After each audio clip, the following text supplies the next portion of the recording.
Hey everyone, today I'm joined by Dylan Ciaccio.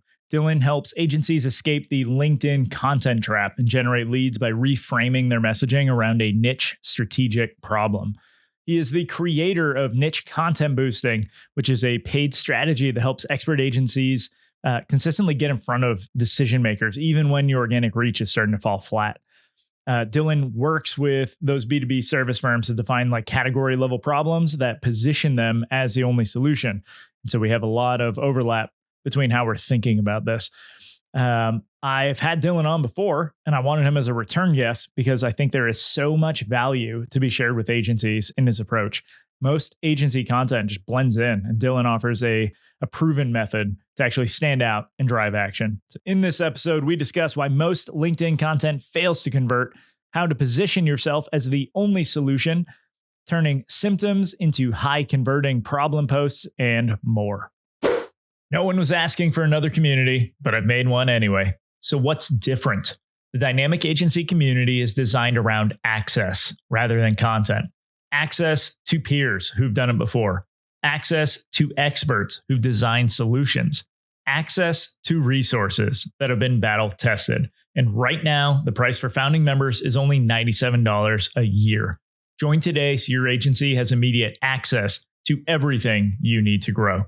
You can join at dynamicagency.community. And now, Dylan Ciaccio. It's easier than ever to start an agency, but it's only getting harder to stand out and keep it alive. Join me as we explore the strategies agencies are using today to secure a better tomorrow. This is Agency Forward. All right, Dylan, what have you been up to since our last podcast? Oh, what have I been up to? When was the last time we talked? That was in the fall. Year ago. A year ago, yeah. Oh my God, Was it already? Yeah, close. Yeah. So back then, I was working at a video content agency. Since then, I've gone out on my own. I think an interesting thing, I think a great segue into talking about what we're going to talk about, is that I think we found a really great problem to solve with our service. And we did some really great positioning, got the POV down. We knew, what was the message we were going to put out. And we were putting out LinkedIn content, all about that. And I felt really good about it. And I think we got one lead from posting like 4 months or something, complete, utter failure, in my opinion. That's how I felt. Better than most, though. That's how I felt. And it really dawned on to me what I called the LinkedIn organic reach gap, is that if you are not connected with your ideal client, it doesn't matter how great your message is. And we were targeting CMOs of these big companies, and I'm connected to just agency founders. And so there's a big gap between that. And, the LinkedIn algorithm, it's network based. It's not like TikTok or Instagram that's interest based. And so that was a huge realization that you can have a great message and it just doesn't get in front of people. And so then that led me to try to figure it out, and I figured it out and created Niche Content Boosting to solve that problem. Yeah. So that's the number of people who believe LinkedIn is like a discovery platform is like baffled me. And I was like, just thinking about it, and like, nobody's going into LinkedIn and typing in a search, right, for for their problem. They're doing it in Google, AI, maybe even like podcasts, right? You'll find a podcast and you'll scroll through everything to find the one that's current, like the episode that kind of fits your current problem. You found a way essentially to turn it into a discovery platform by boosting the content that you actually want people to see, which is why. So obviously that's a huge benefit for the people who are like, well, I'm doing all my marketing on LinkedIn, but I'm not getting that engagement. It's like, well, if you just do some of this, now your platform that you've already been committed to, right, actually becomes valuable. Yeah. So I guess, do you want to walk through some of your process for? Yeah. Well, I think the first thing I'll say is that to solve that LinkedIn organic reach gap problem, essentially you can do content boosting. But that's different from niche content boosting. I want to differentiate those Mhm. two because Okay. content boosting is simply putting money behind what you're already putting out. The best practice content is sharing your advice, showing your expertise, building trust, what people usually think of as good content. Um, and what you'll find is if you actually boost that to a cold audience, it is probably going to do the same thing. Yeah. And it's not going to get you anything, Mhm. at least not at a profitable rate. Um, and the reason for that is because if you put out that content, and this is where we're going to get into, the message in content.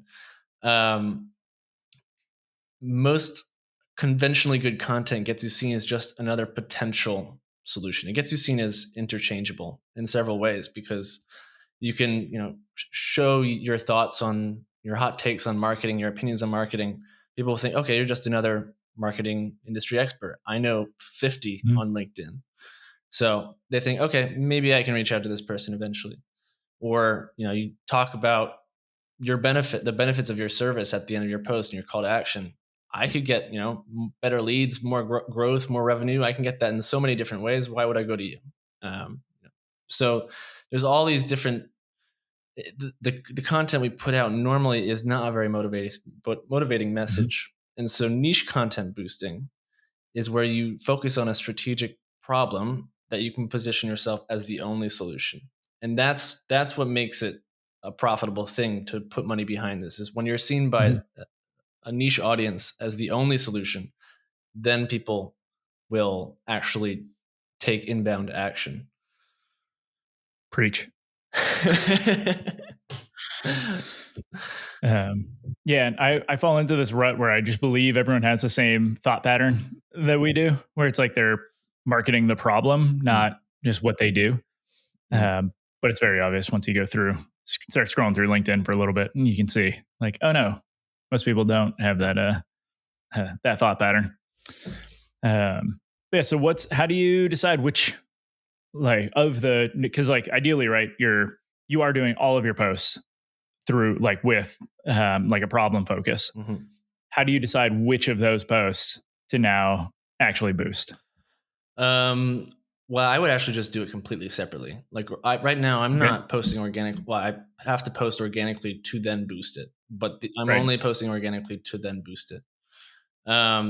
So the process that you need to go through for this is one, ask yourself what category you're currently doing.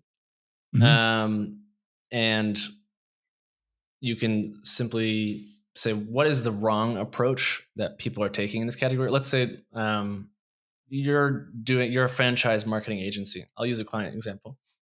You're a franchise marketing agency. There's tons of those. And so you find the strategic problem is what I call it, the wrong approach that's taken in that category, um, where you can position yourself as the only solution to that problem. So you're creating a subcategory. So one client, for example, found that the problem with most franchise marketing, that category, was that it was fragmented. Franchisee locations are doing their marketing all separately.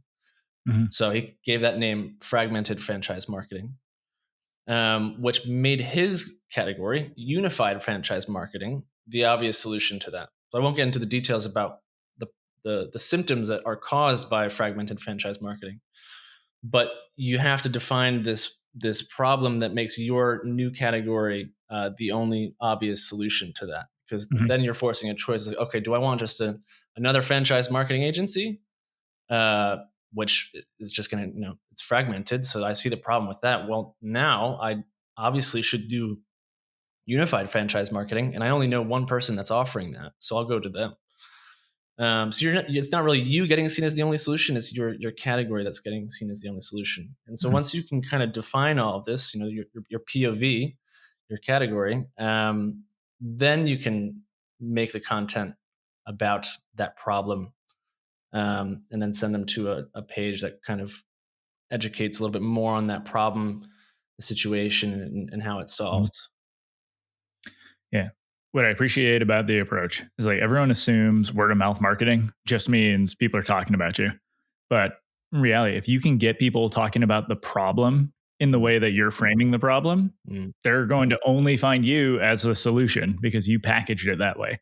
And so it's like not only now can people still talk about you, but they can also talk about the problem, go search and find you in the same path. So you've now like opened up the ability to get referrals and just like some of that word of mouth traffic into your business through picking a problem and actually like honing in on that. Um, One of the things I've noticed across all my clients' content, it's like we're trying to market the problem, do everything, and I've realized marketing the symptoms as the hook mm. to then introduce the problem is what's working the best, right? Because nobody's waking up in the morning and saying like, "Oh, this is my core problem." They're like, no, they notice X, Y, and Z that they're feeling right now, and then we get to come in and open their eyes to whatever that problem is. How are you seeing that play out with some of your own Yeah, content? I think we have the same brain, man. That is exactly how I look at it. What I'm calling a niche problem post, because I've when I used to just say, all right, you're doing LinkedIn content, you're making a LinkedIn post. People perceive that in a certain way. There's already certain interpretations of what that is, and so I've had to, it's not like that. It's not going to be whatever your advice or hot takes. It's going to be this way, and so this way, niche Mhm. problem post, the way I found that it should be framed is essentially, yeah, you're starting with those symptoms. That's what they care about. Is the top 5 most painful, visible, identifiable struggles that they have. Then you're going into their situation. It has to be starting where they are. You have to meet them where they are, um, and empathize about it, and show, kind of get in their head. Say, like, you think it can be solved this way. You think these symptoms can be solved this way or that way or that way, but it can't. It actually all comes down to this one root cause, and it's this wrong approach. And if you can kind of simplify it and give it a name, that's helps them be like, oh shit, I'm doing Mhm. fragmented franchise marketing. Okay, wow, that's what's causing all of these things that I care about that I'm struggling with every day. And so now you can kind of see, if I continue down this path doing this wrong thing, I'm going to end up in this feared destination. And then at the end of the post, you're presenting the solution. But these posts, I think 80% of the post is talking about that problem, because it's usually a bit complex. It's non-obvious, so you have to kind of walk them through and connect those symptoms with that root cause, which is the wrong approach. Mhm. So I totally agree that that's how you make those posts. Yeah. Yeah. How do you go about? So I've been on the fence on this one. So maybe you can just get me on off the fence and onto one side. I try to avoid talking about the solution or my solution specifically within the post. Right. I'm hoping that by talking about the problem with such clarity, people just assume I have the solution in that, and it's intriguing enough that, and like I've highlighted this problem that's painful enough that they want to learn more. And so rather than just saying like, hey, here's the solution, here's what you need, and like go do all this, it's just like, no, start that DM, right? Like, or go connect with me on these platforms. What's your thought around that? Like, Yeah, I think I used to think in a similar way. To be honest, I'm starting to think that it needs to be very clear what that category of solution is. Again, just a really mhm, simplified. I mean, the categories is just how we think about things, and yes, if we frame the problem in a clear way, it should be pretty obvious of what that solution is, and that you're the one that knows how to solve it. But I think people are kind of in autopilot mode on LinkedIn, and they're mhm, not really putting in a lot of effort. And I think that that's a yeah, little bit too much effort, is to jump to that conclusion, mhm, because a lot of people can complain and talk about problems on LinkedIn, and not necessarily have a specific solution to it. So in every one of these posts, we're at the end, we're very clearly saying, you need this category of solution. You need unified franchise marketing. You need patient journey conversion optimization. You need collaborative design, whatever that is, so they can kind of tangibly like, oh, this is a different thing that I didn't realize I needed.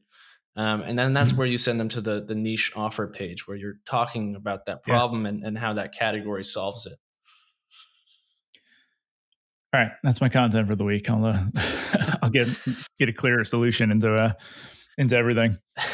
Um, I think the other, okay, so there's two things that I'd like to get into. I'm just going to pick one. So the first, how do you, once you show someone that this is the way, right? And they see results. For example, we both know this guy. I'll save his name for later, and we can talk after the thing.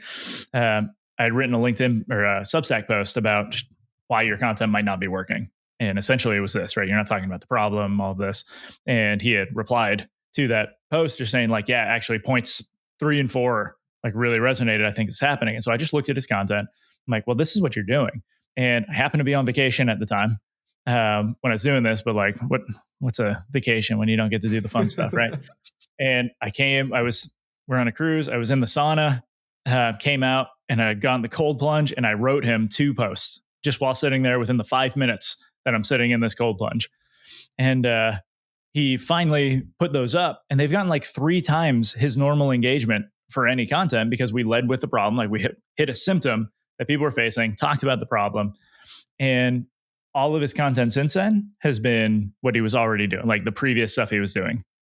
And just like, why do people like default right to what they think works rather than following the data in a situation like this? Where it's like, look how much more engagement you got. Impressions were up, engagement was up. I don't know. It probably didn't drive any conversations, which maybe that's the reason why like he didn't continue doing it, because there were, if we can't directly tie it to revenue, it's hard to say like, well, yeah, I'll keep doing that. But obviously there's a consistency issue that we need to keep publishing in order to make that happen. But yeah, psychological question that I don't know, maybe you took psychology in college or something. Why are people structured that way? Oh man. Well, I don't know if I can answer that, but what I think I can answer, which is going to take us on a similar path, All right, let's do it. because I know who you're talking about, and I actually talked to him today. Oh, perfect. And we were talking about his content. And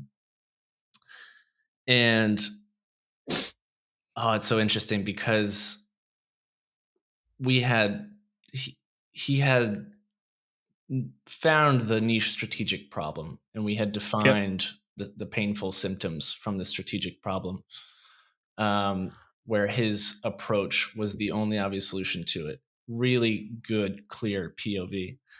And then it wasn't getting reflected into his organic content Mm-hmm. because, and this is just a psychological thing, he knows so much that he starts talking about every different problem under the Mm-hmm. sun that could be in any department of the business. It's they're so big, and what he's saying is true, but it's not coming down to that one strategic problem. And I think that's the thing, is that we can talk about a ton of different symptoms, um, but there's so, if I went around talking about, as a doctor, headaches and um, hip pain or whatever, uh, and I can't draw it, connect it to this one root cause, um, no one's going to see my pill as the solution to it. There's so many Mm-hmm. different ways to solve these different pain points,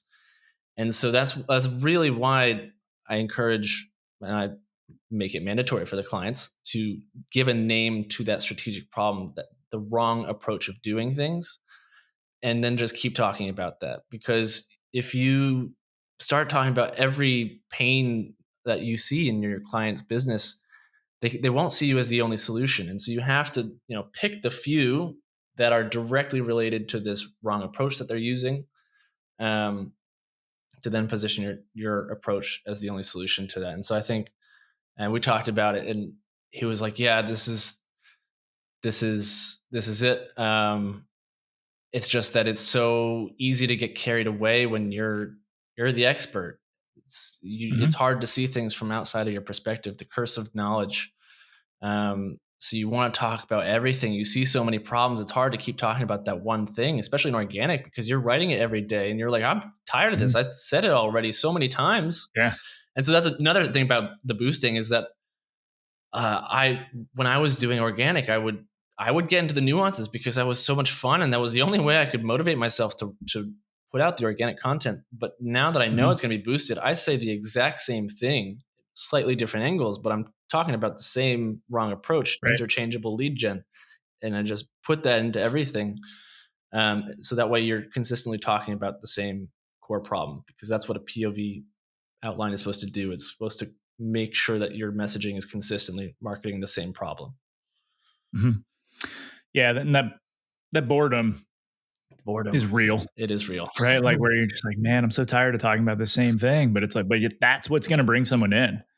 And then once they're in, like you can talk about whatever else they need, right? But like that core problem. And I actually had a client yesterday where we've come up with their problem. Actually, I can share it on here. So it's their website agency, right? Building websites, and we talk about design drift. How your website is continuously looking more or less and less, I guess, like your website. As every month goes on, because marketers are building pages, right? Designers going in changing something, but it's not reflected on every other page of your site, and they're reliant on a developer in order to come in and fix all of these things and get it straight. And so their solution is doing a content library, essentially like they've coined a term to their business and stuff. It all works out. But a lot of companies aren't coming in just thinking like, oh, I have design drift. Like, yeah, that's it. It's like we got to talk about the symptoms where they're saying, hey, I need a new website. Hey, my sales team is embarrassed to send people to my website, right? So now they can't use it as an asset. There's so many other symptoms that are coming up. It's like we can talk about all of those symptoms. That's the fun of the content. It's like bring up the symptom, tie it back to the problem so that they can see it. And now everybody who's coming in is potentially seeing what they need to. But right, you're only reaching what 5%, 10% maybe with your audience at any given time. I mean, I just hit 6,000. Thank you for followers. Woo! I'm kind of proud of it. But most of my posts are getting less than 1,000 impressions. And so it's like, so I'm not hitting anywhere near like my follower saturation for this. And so I have to keep publishing the same thing every day, right? In order to get that result. It's like, yeah, I wish people would just pick up on those numbers. Yeah. Well, Um, I think it's also for you and me, I think we have less of the organic reach gap problem because mhm, we're targeting agency founders. They're fucking everywhere on LinkedIn. So yeah, we're all connected to them and they're connected to other agency founders. And so that's how it works. First connection, second connection, yes, yep, also followers. But whoever engages with you, it then, our post then gets shown to some of their followers or connections. But a lot of agencies, they could get 1,000 impressions. Uh, they could be targeting mhm, VPs of sales. There's very little chance that they're getting in front of those people. I don't think people realize that. mhm, Uh, I looked yeah, at one client with their connections to see if their ICP was in their connections with LinkedIn Sales Navigator. Zero, zero of that. And they were posting every mhm, day. And I was like, well, yeah, you can have the great message, doesn't matter. And so if you looked on LinkedIn ad campaign manager, and you put in the ICP and see the total number of audience, it was like 7,000 in the whole world. And it's like, there's what, a billion yeah, people on LinkedIn. There's no chance you're going to get in front of those people right. Well, organically. and even so, say like assume the 95/5 rule, right? Like only 5% of that 7,000 is currently looking for a solution. Yeah, that And too. so like now your numbers even small. People are just going to blow past that because they don't care right now. Yeah. And so like, yeah, it's crazy small numbers. Yeah. Yeah, it is working so hard. And that's what's great about this niche content boosting is that you can cr- use similar principles from that we've all learned from content marketing.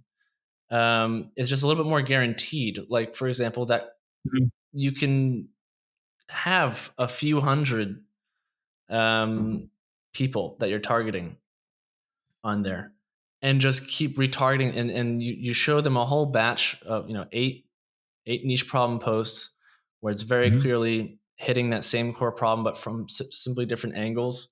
And it's doing what I call bridging the perception gap. You see the problem one way, they don't see that problem, and that's why you value the solution, but they don't Yeah. perceive the value. So the more visible that problem is, the more they're going to value the solution. And so what you're doing is you're just showing this batch, rotating those ads, automatically in front of that audience. And they could be VPs of, huge companies that know you because they see you every day, and it's so much cheaper than people realize. Like, some of these clients are, for 1,000 impressions, it's like 20 bucks of VPs of these huge companies. Right. I don't think people. I don't want to, tell too many people. Otherwise, they're going to start doing it It's gonna crank up and cost, make yeah. things more expensive for us. Yeah. But That's definitely the challenge with throwing budget at anything like that. It's yeah, like the cost will only go up. And so you gotta get in there and get as efficient as you can fast. yeah, yeah. Um, yeah, so I guess what is the average budget that you're putting behind? Yeah, I think I start small. I've seen really good results with 600 a month. Um, Seriously, because it's, again, the budget you need depends on how well defined that problem is, how Mhm. well they are able to understand it, diagnose themselves with it, see how it's causing their symptoms, how well you can be positioned as the only solution, your category as the only solution to that problem, um, how expensive that audience is. VPs are going to be more expensive than Yeah. managers, whatever. Um, but also you need the niche offer page that walks everything through. It's a very long form. I think some people Mhm. think you just boost the post and people will send you DMs, and that's just not enough because your offer Yeah. is never connected to the problem. Um, so yeah, I've the first client I did this with, they were the one that actually helped me discover how this worked. Um, 10 booked calls for $120 each, of CEOs of franchises, uh, Mhm. where the deals were, yeah, up to 300,000 in monthly recurring revenue. I don't know what Right. the ROI is because I don't think my brain can actually. Pretty fucking Yeah, good. yeah. And so that to me, that blew my mind. Is It's like, it's people think LinkedIn ads is expensive because they apply LinkedIn ads strategies, and so that's why I can't call it LinkedIn ads. It's niche content boosting, different Yep. approach. When it's that niche, it can be really, really cheap. Yeah. How do you go about building out the your audience profiles for targeting? Because like I've had some clients who, well, one specifically that I'm thinking about where we knew exactly who they were targeting. They had been successful, like they had, plenty of clients over the years. The challenge was that every client that they had, not everyone, but most of them had a different title for the person that they were directly Mm, working with, who was either the champion or decision maker. And so it's like, okay, well, we can't use, right? If we use that title, we're cutting out a huge portion of the market. But that title in another company might not actually be the one making those decisions. And so it's really hard. Like, we don't know how they self identify. And so we almost had to shift how we were marketing within that in order to do anything. So I guess, how do you approach yeah, the audience targeting? that one is that's a tricky one, huh? Mhm. Um, yeah, I mean, what's great is you can segment the audiences, so you can test the two. Uh, Yeah. I don't like to say that you can draw too many conclusions. I think people have a tendency to draw too many conclusions. Like, oh, these people are clicking a bit more, so it resonates more. But that there's so many other factors that go into it. Mhm. But if one is like consistently going to your offer page, 10 times more than the other, you can probably rest assured that's a Mhm. better audience to target. But so that's my answer to that question. But I will say that another problem that people find is that with LinkedIn targeting, there's very limited options of industries. Um, And so a big part of this is niching down by the problem, but also the person, the industry. Mhm. And what Yeah. I've been working on this. I'm no expert in it, but I've found that Clay, the list builder, Mhm. similar to Apollo, it is incredible on exporting company lists, contact lists that are extremely niche, like uh, one client, pet brands. It's like you can't do that with LinkedIn targeting. Um, Mhm. Companies doing DEI, Clay Yep. gives you so many options with their AI, whatever, to And so help you just get these kinds of companies. right, export that list, load it for a lookalike audience And not a lookalike. You can file just or upload the a company direct list list? into LinkedIn, and then you Oh, can so it'll target the filter. actual companies. Yeah. And then you can filter it by the job All right. title. So it's like you want do VPs of these companies in this department. Gotcha. Yeah. Hmm. Yeah, that's So way more like, way more yeah. niche. All Yeah. right. We'll play around with Clay. Have you ever tried this for like a specific campaign? I guess so. Like, well, now I'm thinking about how I could use this.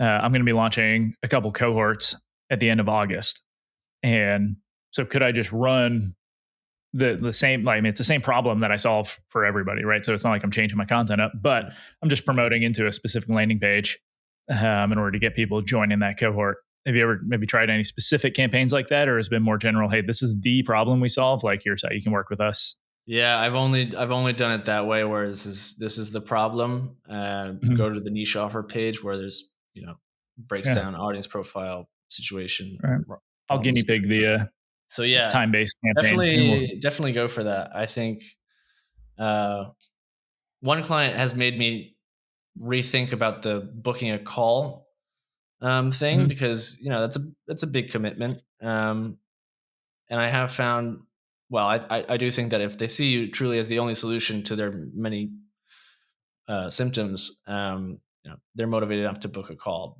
But in some cases, what makes it work better, I found, is where that book a call can be perceived as a little bit more valuable.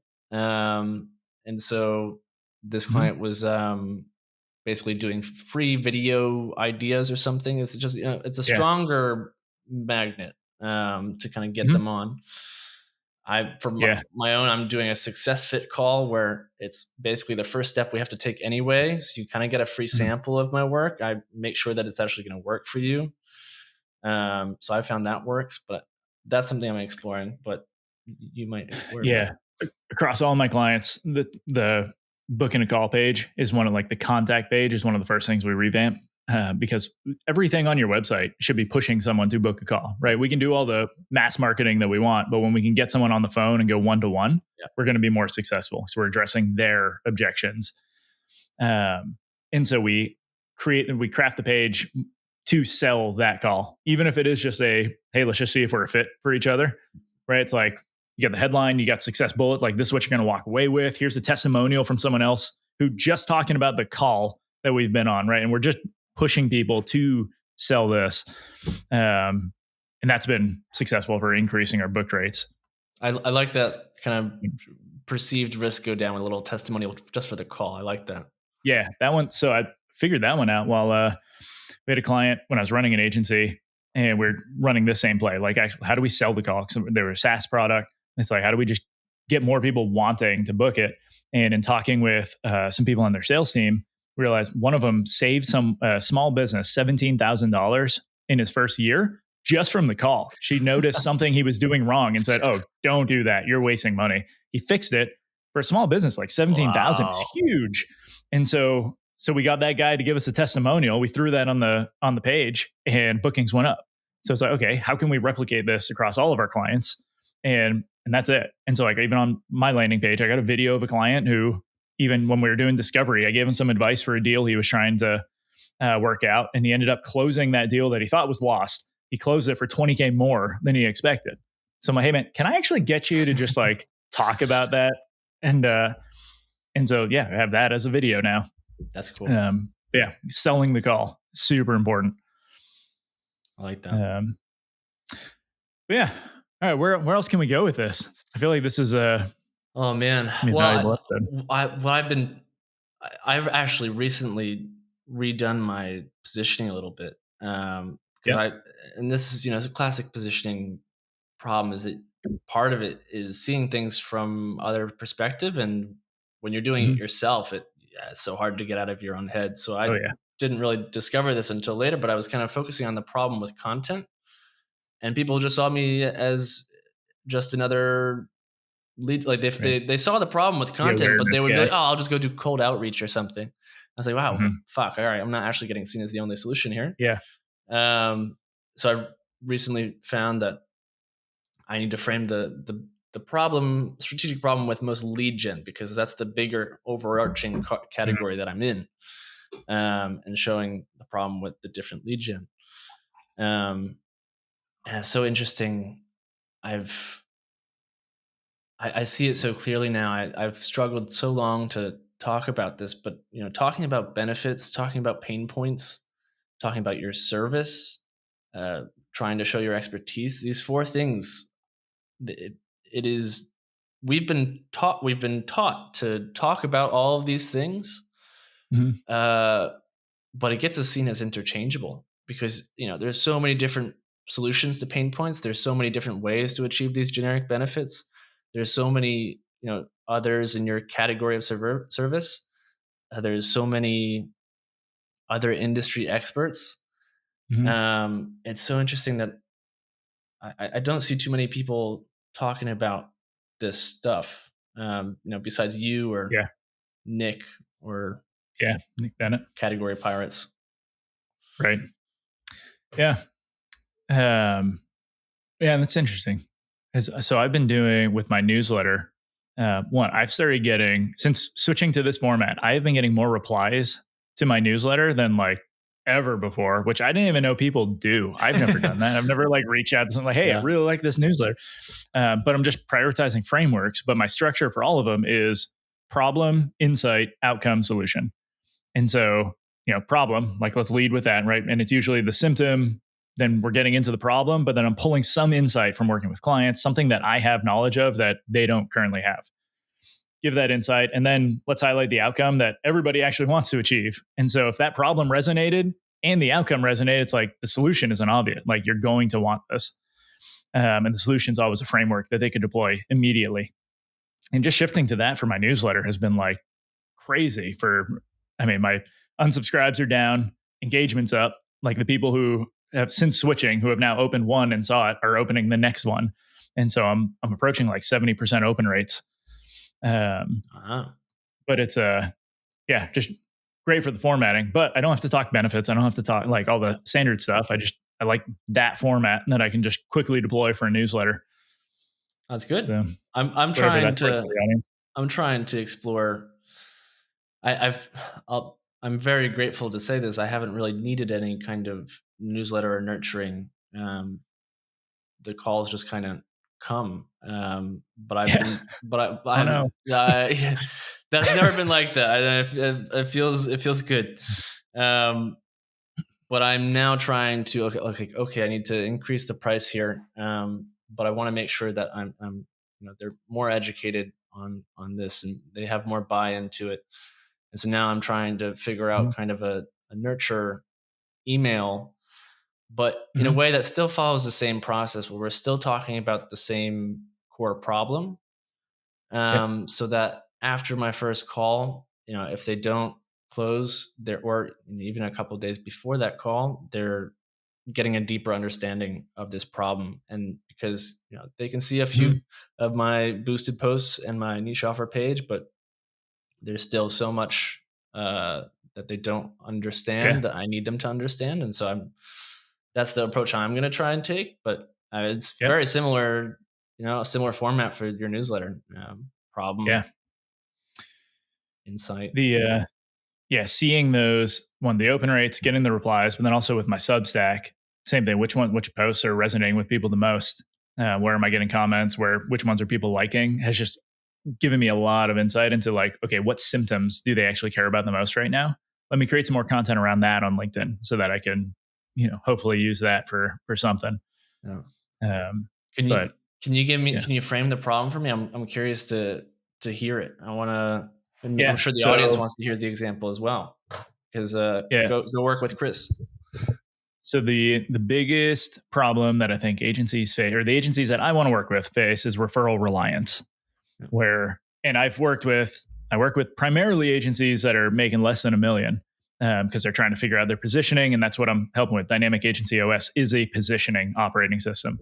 But I've also worked with agencies that are making over $2 million for their top line, right? 1, 2.5, and they got there purely on referrals, and those referrals dried up. And now, what do you do with a $2.5 million agency that has no pipeline, right? Like it's just chaos.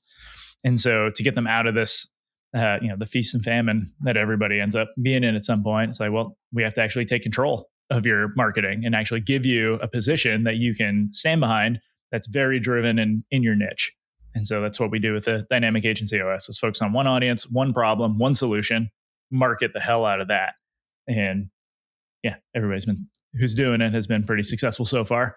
But it comes down to that problem of referral reliance. Yeah. So how's that showing up in your business? Could be tons of ways, right? It could be, we go feast and famine, like month to month. If we got some referrals because someone happened to remember us when someone mentioned a problem they were having, like, awesome, we got them in the door. It could just be that, hey, the pipeline's completely run dry, and like now we don't know what to do, and we're in panic mode. We're laying some people off, right? There's tons of ways this shows up, and so that's the marketing. But so when I talk about those, hey, if you it could also be, hey, if your team takes 90 plus days to onboard, right? Like, it's probably because you're doing too many things within your business, which means you probably don't have a strong positioning statement, which means you probably got to where you are through happenstance and luck. And so I can like follow those breadcrumbs back to the problem and show them. And so I think niche content boosting would work well for you, man. I think you've got it all. You just got to click the button. I think if you need leads, I think you could do it. It'd be so easy for you to do it on your own there. You've got the POV. Yeah, I think I'll try for this for a campaign based approach, like adding the time frame on there for, hey, we're launching a cohort, these dates, like, and that'll be the landing page that they go to. But it's same problem. It's just I got a little bit of urgency for someone to book because I'm starting with or without you on this date. There you go. But yeah, that could be fun. And I'll let you know how that runs. Yeah, I want the insights, please. Yeah. Well, Dylan, congratulations on being the first 2-time guest on the podcast. Yeah, I'm glad that you joined. Where can people find you? You can find me sometimes on LinkedIn. I'm not on there as much as I used to now that I've avoided that, but I'm on LinkedIn, and you can send me a DM and say hello. Awesome. All right, man. Well, thanks for joining. Thank you for having me, man. That's the show, everyone. You can leave a rating and review, or you can do something that benefits you. Click the link in the show notes to subscribe to Agency Forward on Substack. You'll get weekly content, resources, and links from around the internet to help you drive your agency forward.